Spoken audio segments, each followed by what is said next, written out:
नमस्ते बच्चों, हमेशा खुश रहो.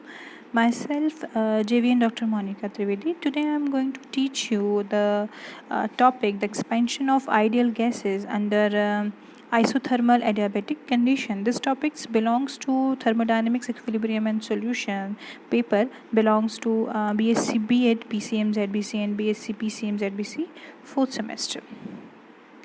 So, a process carried in a vessels in a isolated system. Okay, the heat can be passed through them.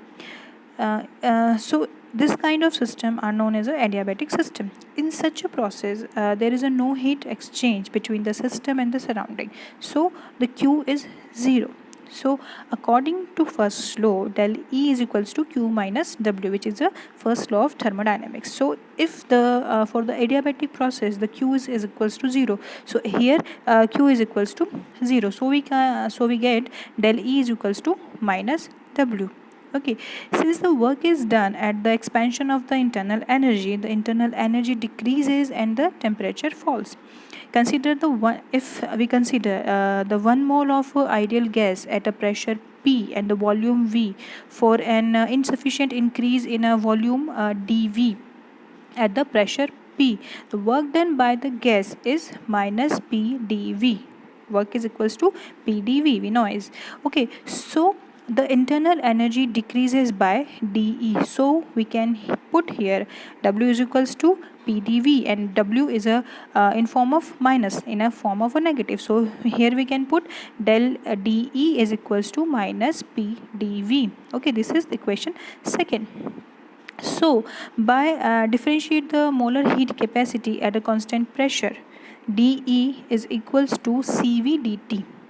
Okay, if we equate both the values of dE from equation to equation 3, what we get? We get CV dt is equals to minus P dV for ideal gases. As we know, for the ideal gases the value for P is equals to RT by V.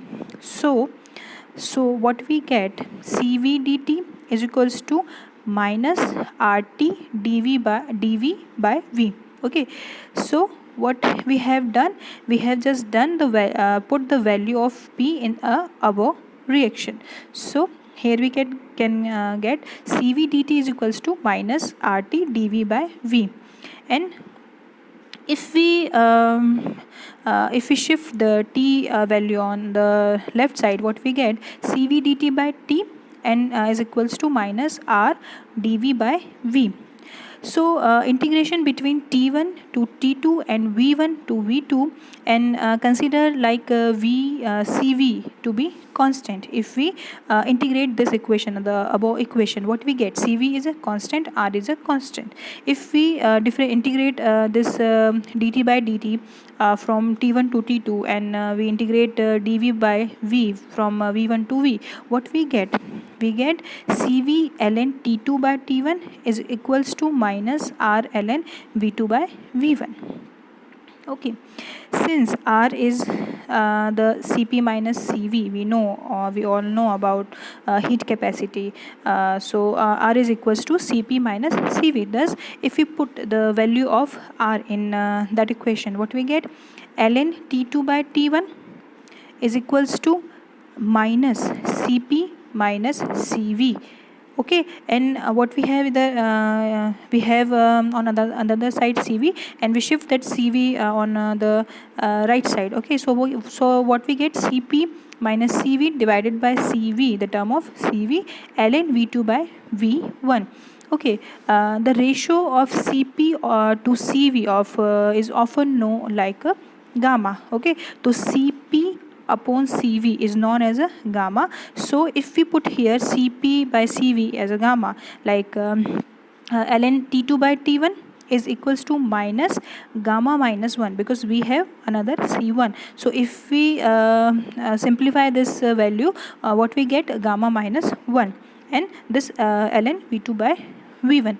Now replacing negative sign by inversion of V2 by V1 to V1 by V2, and taking algorithm or of above equation, what we get? We get T2 by T1 is equals to V1 by V2 gamma minus 1, because we done here anti algorithm, anti logarithm. Okay, so finally from the equation 5, what we get if we equate both t1 v1 and t2 v2 term, so what we get t2 v2 gamma minus 1 and t1 v1 gamma minus 1.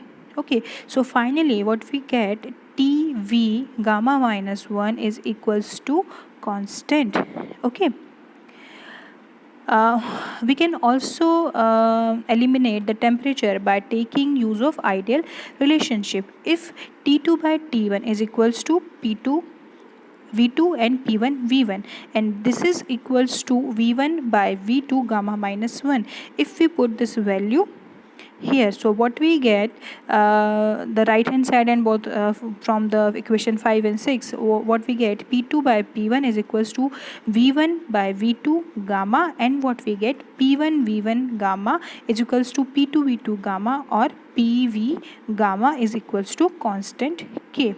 So thank you very much. This session powered by digital version 2.0 Jyoti Vidyapeeth Women's University. Hope you satisfied with my video, and if you have any query, please let me know. Please comment me. Thank you.